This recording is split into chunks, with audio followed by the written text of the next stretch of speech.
এই তোমার হাত, কত সুন্দর একটা হাত। সেই হাতের ভিতরে যদি একটা স্বর্ণের আংটি না থাকে তাহলে কেমন লাগে বলো তো তুমি? স্বর্ণের আংটি সংসার চালাইতে আমার ধুম হয়ে যায়, আবার স্বর্ণের আংটি পরবো হাতে। এটাই তো বলছিলাম, সেই জন্যই বলছিলাম এত সুন্দরী একটা মেয়ে তুমি, তোমার গলার ভিতরে একটা নেকলেস নেই, মানে স্বর্ণের একটা হার নেই। তুমি একটা মুক্তা, সেখানে স্বর্ণ পড়বে না? অবশ্যই পড়বে না। এটা কখনো হতে পারে না, এটা ভালো দেখায় না। তাই বলছিলাম আমি, তুমি যদি আমার হয়ে যাও, মানে একান্ত আমার হয়ে যাও, তোমার কোনো অভাব থাকবে না। দেখো আমার তিনটে বাড়ি আছে, একটা গার্মেন্টস ফ্যাক্টরি আছে, কোনো কিছু অভাব নেই।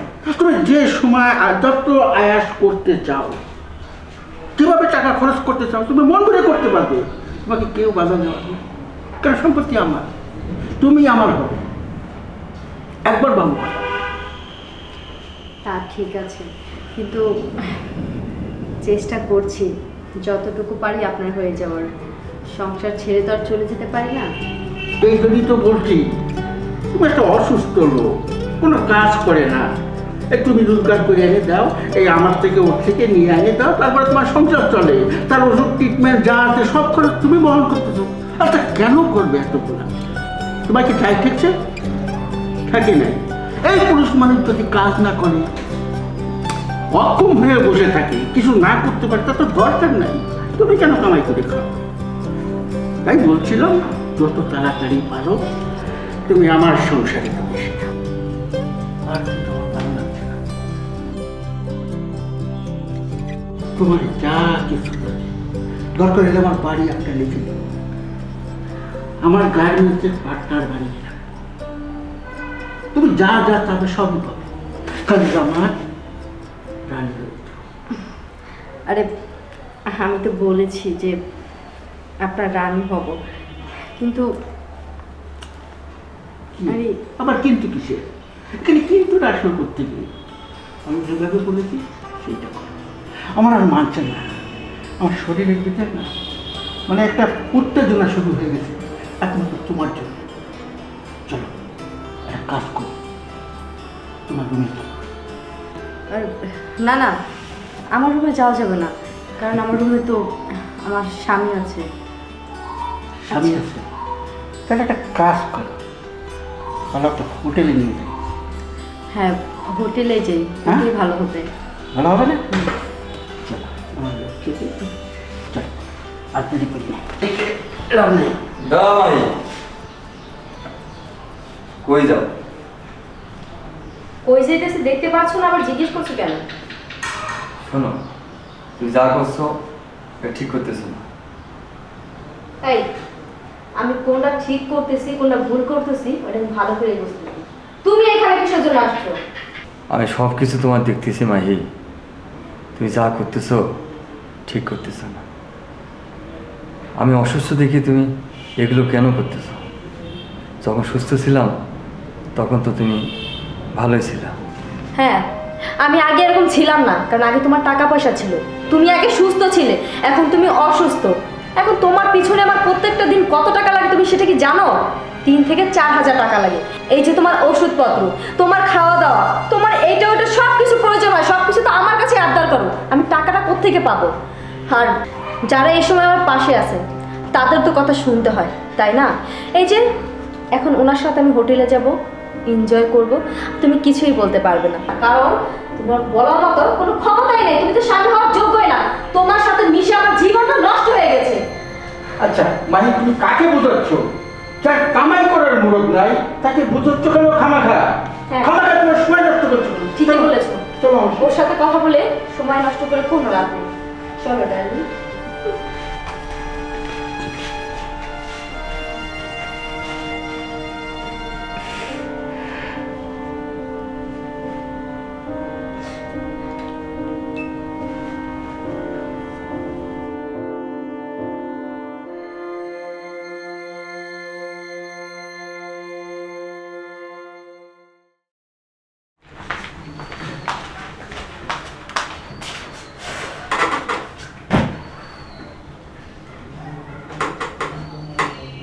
কি ব্যাপার, রাতের খাবার খেয়েছো?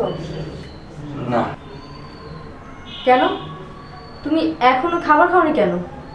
কে খাওয়াবে? কে রান্না করে খাওয়াবে? কে রান্না করে খাবো মানে? আচ্ছা, আমি একটা জিনিস বুঝি না, আমি এই যে সারাদিন বাইরে পরিশ্রম করে রাতে এসে কি তোমার জন্য আমি রান্না করব, তারপর তোমার মুখে তুলে দেব? হ্যাঁ, তোমার তো একটা হাত নষ্ট হয়েছে, এই হাতটা তো ভালো আছে, এই হাতটা দিয়ে কাজ করে তো তোমার নিজের খাবার তুমি নিজে তৈরি করে খেতে পারো। শোনো, তোমার ঝাড়ি শুনতে চাই না, আর তোমার কামাইও খাইতে চাই না। প্রয়োজনে রাস্তায় ভিক্ষা করে খাবো, তারপরে তোমার মতো নষ্ট আমি কামাই খেতে চাই না। কি বললে? কি বললে তুমি? তুমি আমাকে নষ্ট বললে? আর আমি তো নষ্ট হয়েছে তোমার কারণে। আর তুমি আমার কামাই খেতে চাও না? ভালো কথা, তাহলে তুমি এক কাজ করো, তুমি আমাকে ডিভোর্স দিয়ে দাও, আমার থেকে আলাদা হয়ে যাও, তাহলেই তো হয়। ঠিক আছে, আজ থেকে তোমাকে মুক্ত করে দিলাম। যাও, তুমি এই বাড়ি থেকে চলে যাও। এই বাড়ি থেকে আমি চলে যাব? আর এই বাড়িই তো আমার, যেতে হলে তো তুমি যাবে। তোমার কি মনে আছে যে তুমি যখন অসুস্থ হয়ে পড়েছিলে, এই বাড়ি তোমার যত সব সম্পত্তি ছিল সবকিছু তুমি আমার নামে লিখে দিয়েছিলে?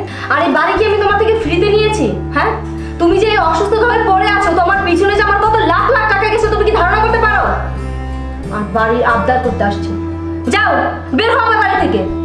ঠিক আছে, তাহলে আমি এই বাড়ি থেকে চলে যাচ্ছি। তুমি ভালো থাকো। দাঁড়াও, আমি এতটাও পাশার না, এখন অনেক রাত হয়েছে। আমি অমানুষ হলো, মানুষের জন্য আমার একটু দরদ আছে, তোমার মতো না।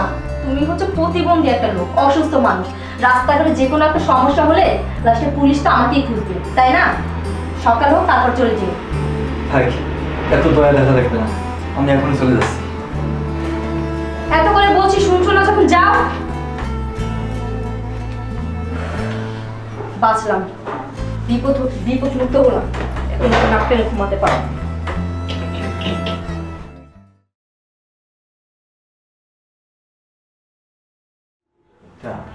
তোমার এই ড্রেসটা না খুব সুন্দর লাগছে আজকে। দেখো না, খুব সুন্দর একটা ড্রেস পরছো তুমি। সরো, আমি কিন্তু সবই বুঝি যে কেন তুমি এইসব প্রশংসা করছো। আর না রে বাবা, হয়েছে, আমি না ওই সময় তোমার সবকিছু বুঝতে পারি। কখন তুমি বলো যে আমাকে সুন্দর লাগছে, আমি সাজুগুজু করেছি, ভালো ড্রেস পরেছি, আমি তখন জানি। তোমার হচ্ছে বলা লাগে না। কেন সবসময় তো আমি বলি না? সবসময় বলি না? সবসময় বলো, কিন্তু যখন তোমার একটু বেশি কাছে পেতে মন চায় তখন তুমি সমস্ত কথাগুলো আমি কিন্তু জানি। জানো তো এইরকম কিছু। এ সরো তো, আমার না ঘুম পাচ্ছে, আমি একটু ঘুমাবো। সারাদিন অনেক ক্লান্ত ছিলাম, সরো। শোনো, এরকম না, তো শোনো, তুমি আরে এমন করছো কেন?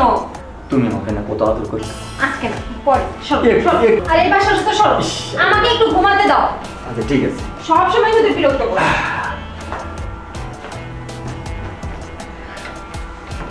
চুপচাপ ঘুমাও। আবার কি হলো? শুনো, আর আমি তোমাকে বললাম না এখন ডিস্টার্ব করবে না, এখন আমি ঘুমাবো সকালে। আবারও শুরু করেছো? কি সমস্যাটা কি? বুঝো না আমার মনের কথা? সবই বুঝি, কিন্তু তুমি আমার মনের কথাটা বুঝো না। তুমি একটু আমাকে ঘুমাতে দাও, আমার শরীরটা একদম খারাপ। যাও দিব তো। প্লিজ, একটু ঘুমাও না, আমাকে ঘুমাতে দাও।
আবার কে আসলো দেখো তো।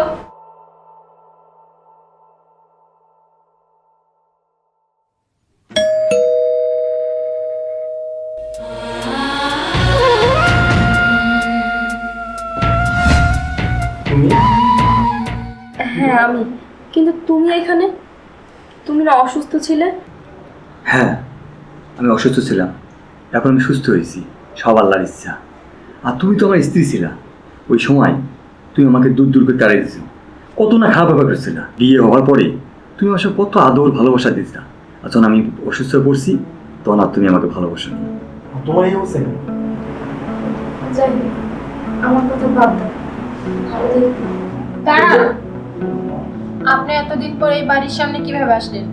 আচ্ছা, আমার আজকে আপনাকে কিছু প্রশ্ন করার মন চাচ্ছে। আপনি কেমন নারী যে আপনার হাজবেন্ডের বিপদে পাশে না দাঁড়িয়ে তাকে বাড়ি থেকে দূর দূর করে তাড়িয়ে দিয়েছেন? আচ্ছা, আপনার কি একটু মনে হলো না যে সংসারটা টিকে রাখা দরকার? আপনি তাকে কিভাবে বাড়ি থেকে বের করে দিতে পারলেন? আমার জায়গায় যদি আপনি থাকতেন না, তাহলে সেম কাজটা আপনিও করতেন। চুপ থাকুন। আমি যদি আপনার জায়গায় থাকতাম না, কোনোদিন এই কাজটা করতাম না। আমি তোকে বিয়ের আগে থেকে অনেক ভালোবেসেছিলাম, কিন্তু ফ্যামিলির থেকে আপনাদের দুজনের বিয়ে হয়েছে, কিন্তু তারপর আমি ওকে ভালোবেসেছি। আমি কখনো চাইনি যে ওর কোনো ক্ষতি হোক। আমি সবসময় চেয়েছি ওর সংসারটা যেন সুখে হয়। কিন্তু আপনি আপনি তার উল্টোটা করলেন। আপনি তার সংসারটা ভেঙে তাকে বাড়ি থেকে দূর দূর করে তাড়িয়ে দিলেন। কিন্তু কি করবে সে? সে কোনো দিশা না পেয়ে আমারই বাড়ির সামনে এসে দাঁড়িয়েছিল। কিন্তু আমি যখন ওই অবস্থায় তাকে দেখলাম, আমার ভালোবাসাটা জাগ্রত হলো। আমার মনে হলো তার বিপদ আমার পাশে দাঁড়ানো উচিত। সেজন্যই তো আমি আবার তাকে বিয়ে করেছি। এখন আমি তার সাথে সুখে শান্তিতে সংসার করছি। আর তার যে হাতে সমস্যা ছিল, সেটা পুরোটাই নাটক ছিল। সেটা ছিল আপনাকে পরীক্ষা করার জন্য যে আপনি তাকে কতটা ভালোবাসুন, তাকে নিয়ে সংসার কিভাবে করবেন, তাকে ছেড়ে কোনোদিন চলে যাবেন কিনা, সেই জন্য সে নাটকটা করেছিল। কিন্তু আপনি তার পরীক্ষায় ফেল করে ফেলেছেন। এর জন্যই আজকে তার থেকে আপনি বিচ্ছিন্ন। শুনলা? শুনলা তো? ঠিক আছে, ভালো থেকো। দাঁড়াও, তোমার কি সমস্যা? কি তোমার? শুনবে আমার কথা? তোমাকে যেদিন আমি বাড়ি থেকে বের করে দিয়েছি না, তারপর থেকেই, তুমি তো আগে থেকে জানতাম যে আমার একটা কিডনি নষ্ট, বাকি যে কিডনিটা ছিল ওটাও ড্যামেজ হতে শুরু করেছে। যে বাড়িটা ছিল ওটা আমি বিক্রি করে অনেক চিকিৎসা করেছি, কিন্তু কোনো লাভ হয়নি। ডাক্তার বলেছে আমি আর বেশি দিন বাঁচবো না, যতদিন ওষুধের উপরে চলতে পারি। কিন্তু আমার হাতে কোনো টাকা নেই, তাই আমি সবার কাছে সাহায্যের জন্য হাত বাড়িয়েছি। তো ভুল করে তোমার বাড়িতে চলে আসছি। ঠিক আছে, ভালো থেকো তোমরা। দাঁড়াও, শুনো, আমি তো তোমাকে আর বিয়ে করতে পারবো না। যাই হোক, আমি একটা উপকার করতে পারি। তোমার চিকিৎসা করতে যত টাকা লাগে আমি দিতে পারবো। আরে যে তুমি এই মেয়েকে বিয়ে করছি, এবং সংসারে অনেক সুখে আছি। না না, আমার টাকা লাগবে না, তোমরা বলেছো তাতেই আমি খুশি।